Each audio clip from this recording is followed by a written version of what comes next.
Let's go. Wednesday afternoon. A decent transfer fee if he goes. So there can be some mutual benefit to signing another contract. I mean, for my part, I think at the moment Liverpool will be very foolish to let him go because he seems to be the striker, the winger, who's on fire at the moment. He's got so much ability. I mean, just seeing the way he took one or two goals at the weekend, he's in a class of his own. His speed of thought and speed of movement, his abilities are just tremendous. And it will be a shame for Liverpool if they were to lose him, particularly as it looks as if they're going to lose Trent Alexander-Arnold. By all accounts, he's off to Real Madrid. And I was reading that they think he'll be offered a contract there, which will be worth $100 million or pounds. I'm not sure which. Probably pounds. 100 million, probably over 5 years. That's what, 20 million a year. Is he worth that?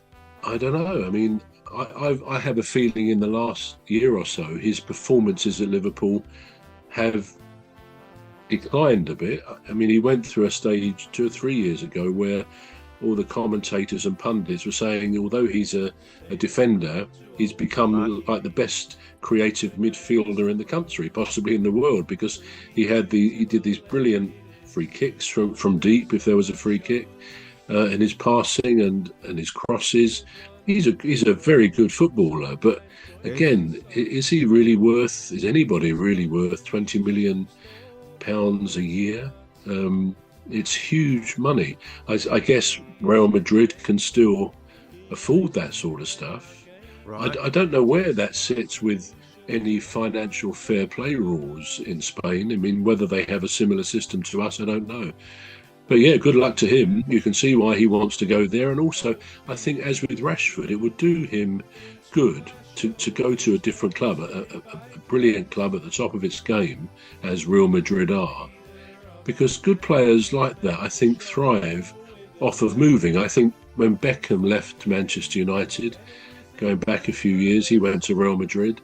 And again, it expanded his game, his knowledge, his experience, and the way he played, which was very good for him to do that. So I don't think it's always a bad thing to lose a good player if it's going to develop their game and perhaps they run the course at their present club. But having said that, I still say that Liverpool can probably have 2 or 3 more years at least out of Mo Salah. Yeah. And I think they should do their best to keep him, because it would be a great shame if they lost him and Alexander-Arnold. You may then find 1 or 2 others get itchy feet and they want to go. So clubs have got to be careful, but I'm sure they know what they're doing. And, I think Liverpool do. It looks to me as if they will win this year's Premier League, and they are the best team, really, the most consistent team so far. Yeah. Now, just still on the Liverpool and Mo Salah. So there's been talks of Ballon d'Or for this year, for Mo Salah. Your thoughts on that? Yeah, I'm trying to think who won it this year. Do we know, or has it not happened yet? Who won it last year? You mean? Who did win it? Last year. Who won it last? Yeah, Rodri. Who won it last year? Of course he did. Yeah, Rodri. So this year we don't know, but I think as it's looking, I can't say I'm too aware of the great players in Europe. I mean, we all hear about them. We see them sometimes in the Champions League. People like Mbappe and others. But yeah, you think on any list, you think Mo Salah's got to be there, because he's scoring lots of goals. I mean, I think he got his 20th goal of the season last weekend, and that's the 8th season running he's scored a minimum of 20, and he's been up to 40 before now.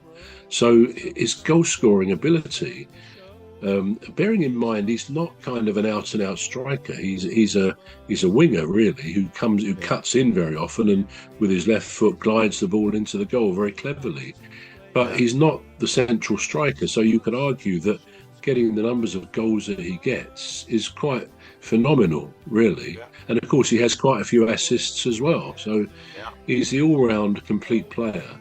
And the other thing I've noticed, and they commented on the television when I watched him the other day, is how much he's smiling and laughing through the game. If you watch him, even if he misses something, he'll turn around and laugh, not in any kind of stupid way, but he just looks like he's in love with this beautiful game. He loves the game of football. He's on top of his game, and he's clearly having a good season. I think if you go back last season, you got the feeling he was unsettled, he wanted to move possibly, and he just didn't look right. This year he looks the perfect example of a top footballer, and he's clearly enjoying his football, which is great. Yeah, it is. So, if you had to choose between Mo Salah, Liverpool's Mo Salah, and Vinicius Jr., is still a worthy contender. He's still out there. Still, who would you put? Who would you choose? I didn't catch the second one. Who is All it? right, so Vinicius Jr., Real Madrid's Vinicius Jr. Do you remember? Oh yeah, I know. Yeah. Him that was snubbed last. Yeah. I mean, who knows? Again, without seeing somebody fairly regularly, it's not always easy to comment. But yeah, we know players in Real Madrid, and him particularly, they are brilliant. And again, I never quite know who votes for the Ballon d'Or, whether the different clubs here get a vote or the public. I don't know. I don't understand how that happens.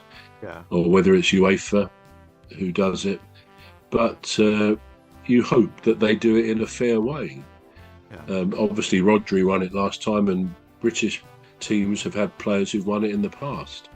I've sometimes got the impression there's a bit of bias towards the Soft family and the ladies, Dr. Gladys and Phantom and Rose.